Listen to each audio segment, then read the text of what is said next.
Thanks for listening to Uncle Sam's Soccer Podcast, keeping you up to date with the latest in American soccer. And don't forget to subscribe.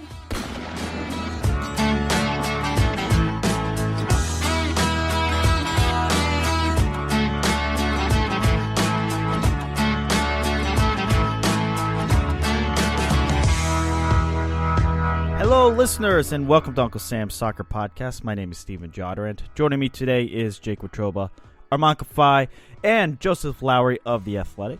On today's episode, it's all MLS, a couple of talking points to break up the national team talk. Listeners, we are recording this Sunday, June 23rd, so some of the numbers might be a little bit different after MLS's midweek matches. Now, listeners, if you haven't done so already, hit that subscribe button on whichever podcast platform you're listening to. Leave us a 5-star review and follow us at Unc Sam Soccer Pod. Fellas, special guest Joseph Lowery. Joseph, welcome back to the program. How are you? I'm doing great, Steven. It's good to be back, and I'm excited to talk soccer with you guys. Jake and Armand, boy, busy weeks for us covering the national teams. When's the last time we've talked about MLS? Like with us or like me personally? Well, you cover FC Dallas, so you're in and out of MLS, but I'm talking about on the show. That's a good question. I'm not sure. I think it was the Mickey Turner interview on the Chicago Fire. What? It was that long ago? I think so, actually. Yikes. Wow, there's so much to get to. Now, Joseph, we a while back, we had this question of the day, and we're kind of throwing it back out there. How captivating has the first half of the season been for you? I've really enjoyed the first half of the season, guys. I think we've seen a good bit. I mean, from my perspective, I always kind of like to nerd out about the tactical stuff. I think it's seen a good bit of variation from different teams. I mean, we've gotten some great individual tactics in the Western Conference with the Sounders and their left-sided overload that we saw at the beginning of the season. And then you've got LAFC doing their just unbelievable amalgamation of different tactical things. And then the Union and the Eastern Conference have been a lot of fun. So, yeah, I've really enjoyed, even from a neutral perspective, as someone who writes about a lot of the teams in this league, I've enjoyed watching these games, and it's been fun to see some of the new talent that we've seen come into the league, and then also see some quality coaching, I think. So I've enjoyed the first half of this year. Jake, I think you and I are on a little different boat there than Joseph. This league, maybe I'm not watching enough Philadelphia Union games, but you're not. After LAFC, I just feel like there's no reason to really watch any MLS games. It just feels like LAFC is running away with the league. I don't see a team that's going to slow them down, especially come October during the MLS Cup playoffs. So yeah, no, I haven't been captivated by the season. And can I play devil's advocate here, Jake? Isn't that a fun thing? Isn't that a good storyline for the league in general? Having a team that's so good and so dominant, I feel like that adds another layer. Obviously, the big talk about MLS is parity, but I think that's an interesting sort of wrinkle that we really haven't seen a whole lot. At least it hasn't been so one-sided as it seems to have been this year. I don't know. What do you guys think? I agree with you actually on that one, because I don't necessarily think that parity makes the league better per se. I think that you look at the NBA, and granted the Raptors won the NBA Finals this year, but going into the season, I think we all assumed that it was going to be Golden State that was going to win the NBA Finals and that they were going to run away with it. They have 5 All-Stars, yada, yada, yada. And the NBA does great. I mean, after the NFL, the NBA is next in terms of popularity in this country, in terms of sports leagues. And I don't subscribe to the idea that, well, you need to be like the NFL where every team has a chance going into the season to make the playoffs or win a Super Bowl. No, I don't buy that. However, I would like to see a team, another team just below LAFC that you feel like could give them a run for their money. Because I just don't know how a team's going to march into Bank of California Stadium and get a result come playoff time. Listeners, how captivating has the first half of MLS been for you? Send them in at Unc Sam Soccer Pod. Now, Armand, let's get your thoughts. To be honest with you, I'm more excited for the second half of the season. To be quite honest, obviously, a lot of teams have been missing players due to international call-ups, big tournaments going on. It's kind of been slow. blah, blah, blah, blah. I'm really more excited to see how the second half of the season shapes up, and we get to see, I think, the best of these teams and see what these teams actually are, It's not going to be – you're not going to see what you saw in the first half of the season with some teams struggling. Like, is SKC really like a 10th place team right now? No, I don't think so. There's some teams that are overachieving, some teams that are underachieving, and I want to. Who's overachieving? Balance out. Who's overachieving? Montreal, overachieving at second place right now in the Eastern Conference. They're good, but in second place in the Eastern Conference, in my opinion, no, not really. The Revolution are overachieving because they're not in last place. Hey, what about the most interesting team in the league, Jake? The Colorado Rapids, according to Armand Kafai. Hey, they're 4 points out of the playoff spot. I mean, they did rebound nicely since they. Yeah, Steven, yeah. Yeah. You like that. You like that. His take at the beginning of the season isn't so hot and spicy now that they are 4 points back of Real Salt Lake for that final playoff spot in the Western Conference there. So I don't think we can give Armand as much crap as we could have. Let's just wait another month. But hey, Joseph Lowery, speaking of the Colorado Rapids, you have any thoughts on them? Winless, and I think in their first 11, if I remember correctly, reading the stat right. And now they're 4 points out of a playoff spot. It's been some really quality midseason additions, and then I think also the high from firing Anthony Hudson and hiring Connor Casey, I believe. I think that's been a really big boost for them. So now they've got, a solid center back in Lalas Abubakar who wasn't playing in Columbus, and now he's able to slot into one of those center back spots.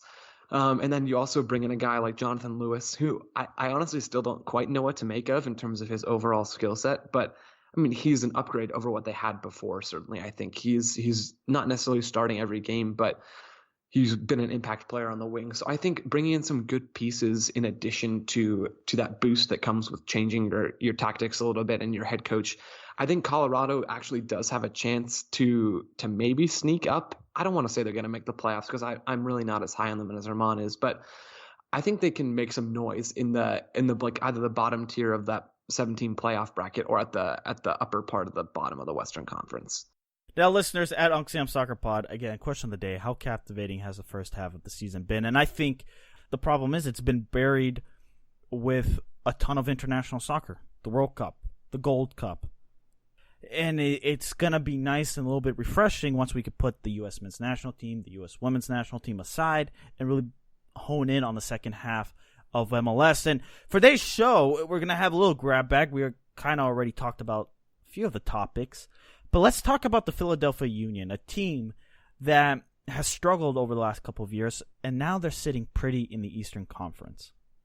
Armand, you somewhat hinted at the Philadelphia Union in our text beforehand.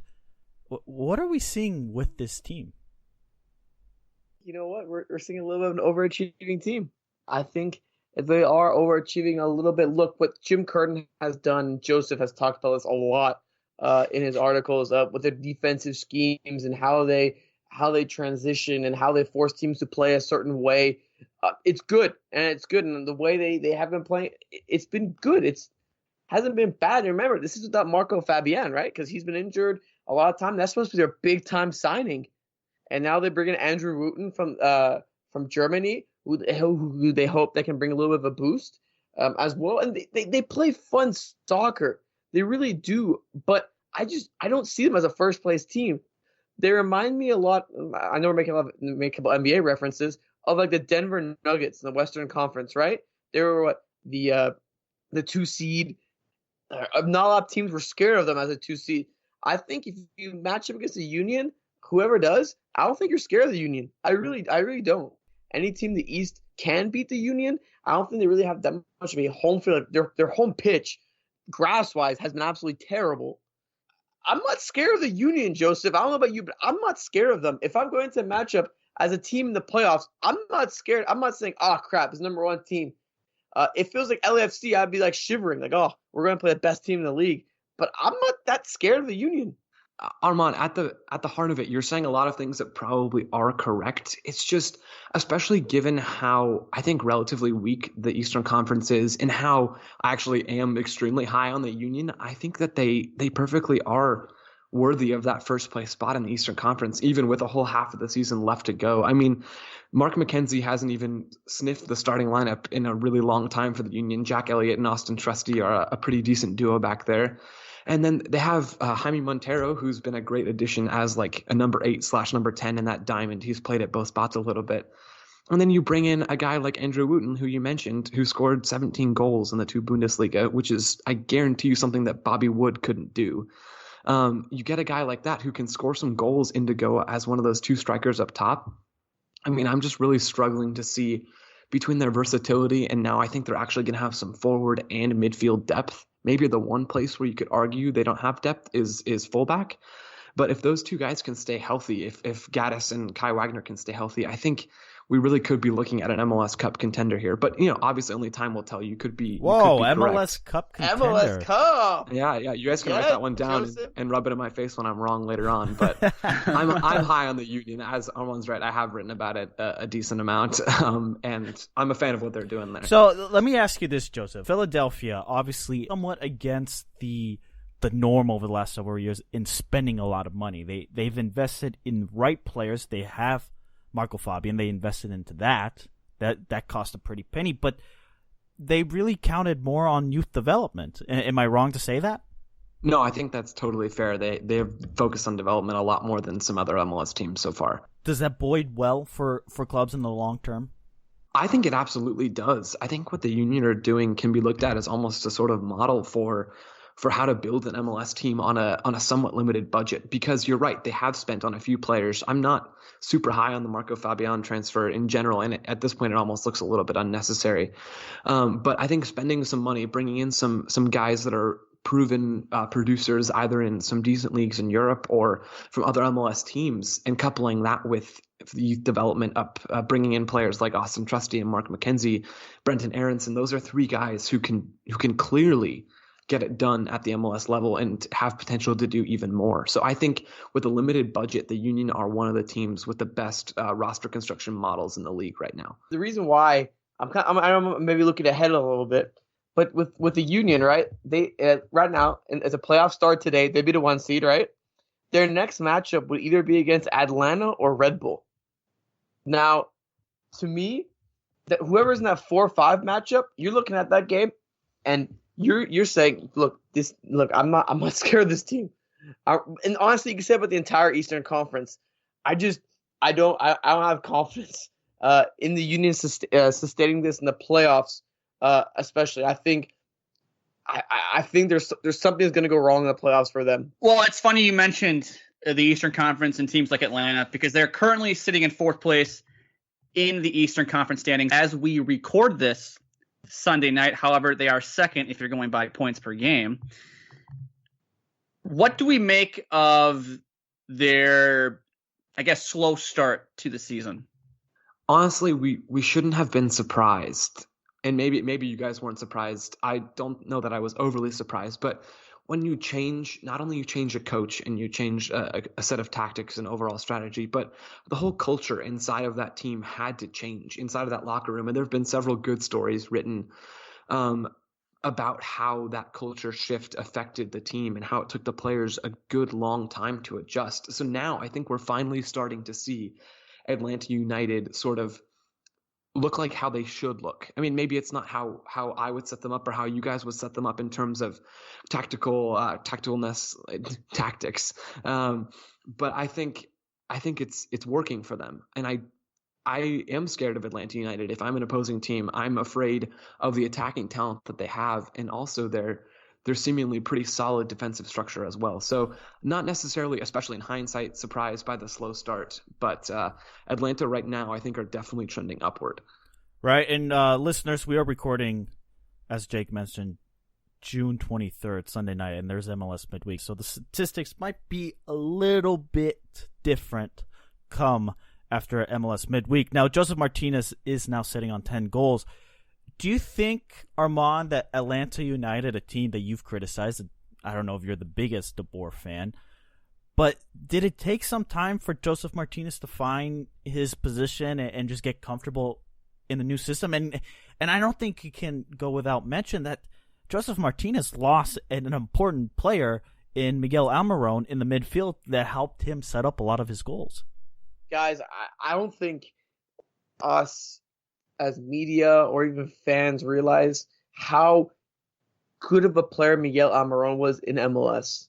I've had players tell me when I talk about Atlanta United, look at me and say they won't be the same as they were last year. And I ask them why. And they tell me, you haven't seen Miguel Almiron play on field level or play on the field with him.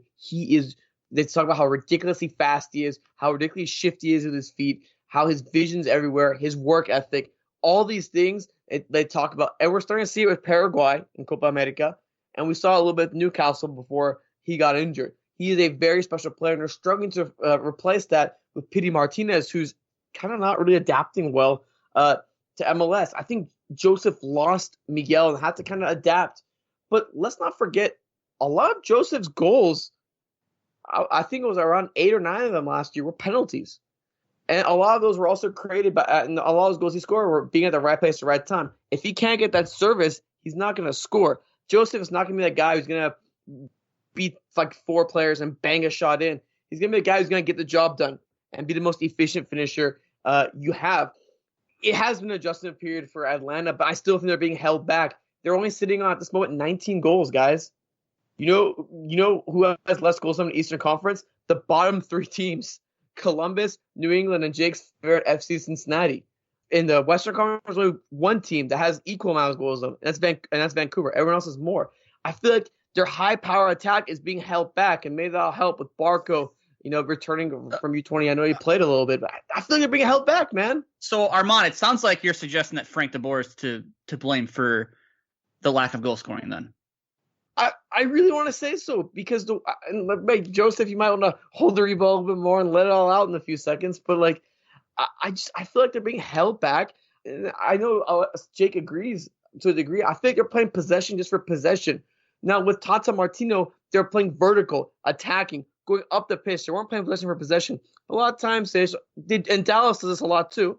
They just get the ball, and if they can't find anything, they'll play it back. They'll do this. They're not playing vertical. And I think that's a huge issue for Atlanta, because I saw them play. I watched the Minnesota game. I played them, I want to say, a month ago or something like that. And they were almost, it was ridiculous. They were almost toothless. They were just okay, we're going to go do this. Okay, nothing there. Okay, we'll go back and do this. And I feel like you're playing possession just for possession instead of, trying to score and be vertical. I don't disagree with you. I haven't seen enough Atlanta United over the last, month, like you were saying, to be able to comment on that super accurately. But especially at the beginning of the season, it was so clear that the players weren't comfortable moving into different spaces and executing all the structured possession movements that De Boer wanted. And that was really hurting them. So I think now, as they start to get more comfortable, I mean, they've put up some goals. Again, we're recording this Sunday night, but they've scored 3 goals, 2 goals, 3 goals, and 3 goals in their last 4 games. So every game has been multi-goals. Sometimes I mean, they 3. also beat the Colorado Rapids at home 1-0 under Anthony Hudson. Okay, fair enough. That game was atrocious. The thing is, their defense is fantastic. Only 11 goals allowed. Miles Robinson is playing out of his mind. Him and LGP have been a great duo. But that's the least amount of goals out in MLS. Maybe that can help you out in the playoffs if you need to I was just going to ask, win. does this not help tournament football, a team that is defensively well organized, come MLS Cup, when I think Atlanta United will maybe flip a switch, or that's when it really matters for Atlanta United, winning it the year before under Tata Martino, knowing what it takes to get there? I think it definitely does help them, not only in this future MLS Cup playoffs for this season, but I think in the future as well. We've been trained to look at Atlanta United as a contender every year, and the talent they have obviously necessitates that view. But De Boer has made a couple of comments, he has never gotten, at least this is his words, obviously, he hasn't gotten the chance in his mind to really stamp his tactical setup on a team.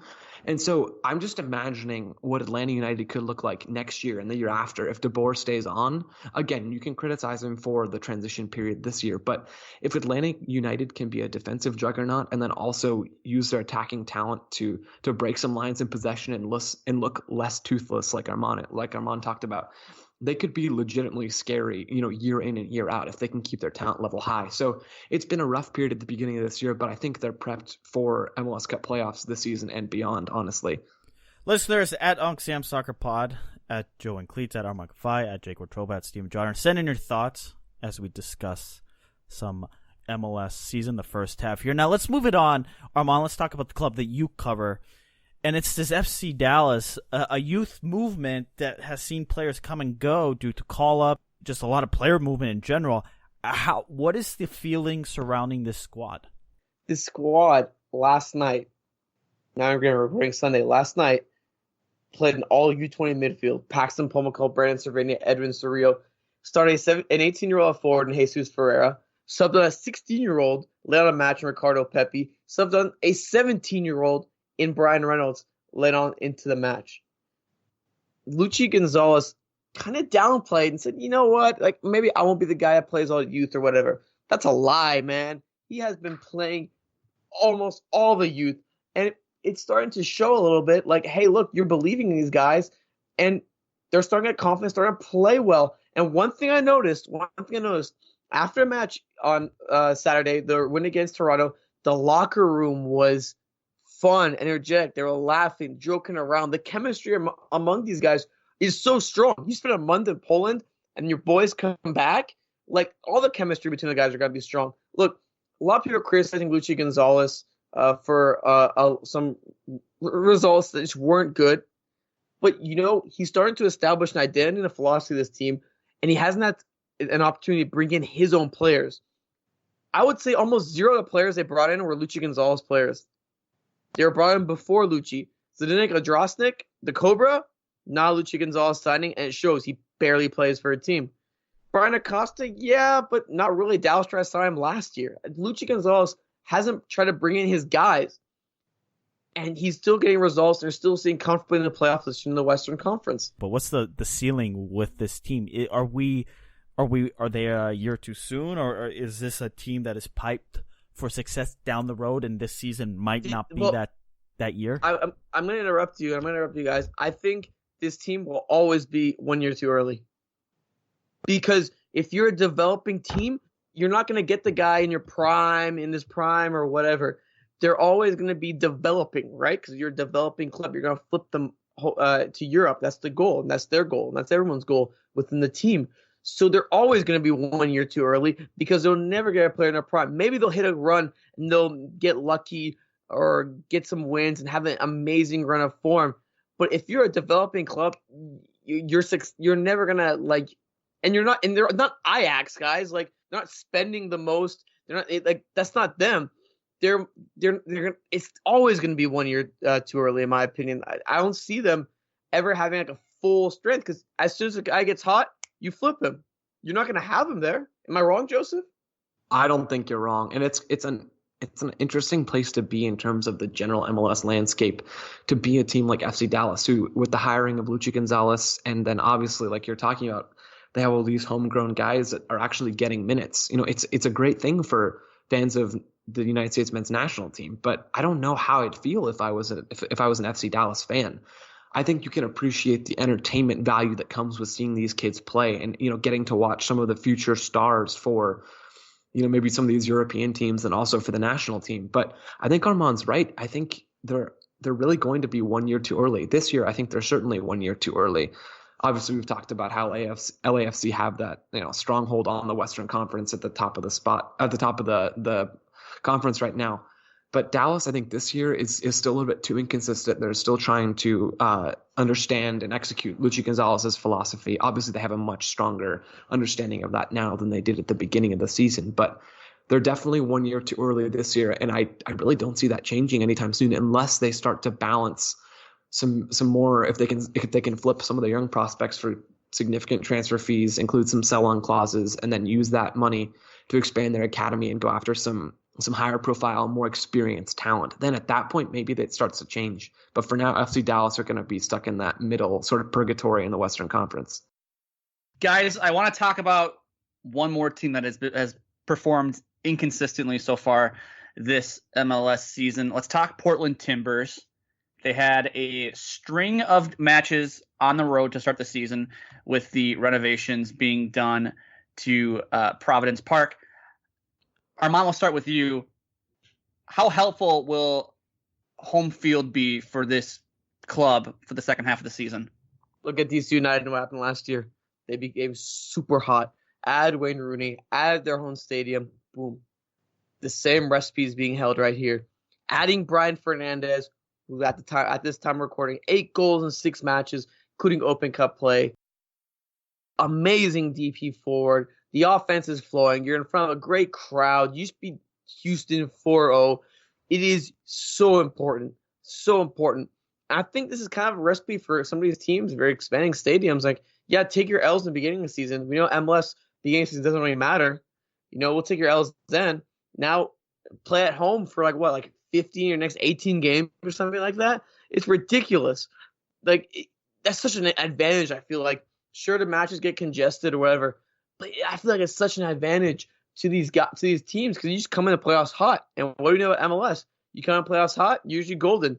Now with the 1-game playoff, you're even more because look, it's only 1 game. It's not a two-legged approach.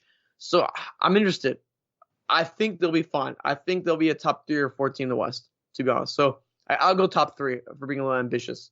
I think Fernandez's addition has been massive. I agree. I think I can't really overstate how important Brian Fernandez's addition to this team has been. I mean, Armand already talked about it. His production has been unbelievable. And he gives Giovanni Savarese, more options in terms of his attacking setup. I mean, he can do so many different things now in terms of Diego Valeri and Sebastian Blanco's positioning. If Valeri plays underneath, Blanco can take one of the wings, and then Ebobisse can take maybe another position either out wide or next to Fernandez.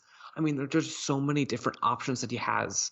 And if Savarese can use those to an advantage and not overthink things, if he can get his best talent on the field while still keeping some defensive solidity, Portland, between having their home games and having a rejuvenated attack, are going to be so incredibly hard to stop. Honestly, that's one of the teams, maybe the only team, who I could see kind of going toe-to-toe with LAFC in terms of attacking talent. Maybe their defensive squad isn't quite capable, but I could see that really being a game at some point in the MLS Cup playoffs in that Western Conference. How important is home field advantage coming up here, especially leading up into the playoffs? Obviously, there's a playoff format change, right?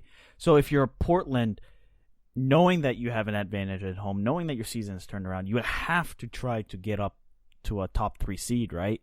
And hope a couple of upsets happen. Oh yeah, absolutely. I mean, they're within double-digit points of the 3rd spot in the Western Conference. So Armand's prediction of them getting into that top 3 is not it's not impossible. It's not extremely far-fetched between the amount of home games they have and just the talent and the depth that they have on their roster right now. I think Portland really have a good shot to climb up the Western Conference table and get that home field advantage coming into the playoffs. I don't see how Portland doesn't make the playoffs, let alone be one of the 3 or 4 best teams in the Western Conference when the season is all said and done. But that is it for today's show. Question of the day, listeners. At Unc Sam Soccer Pod, how captivating has the first half of the MLS season been for you? Make sure you let us know. Again, at Unc Sam Soccer Pod.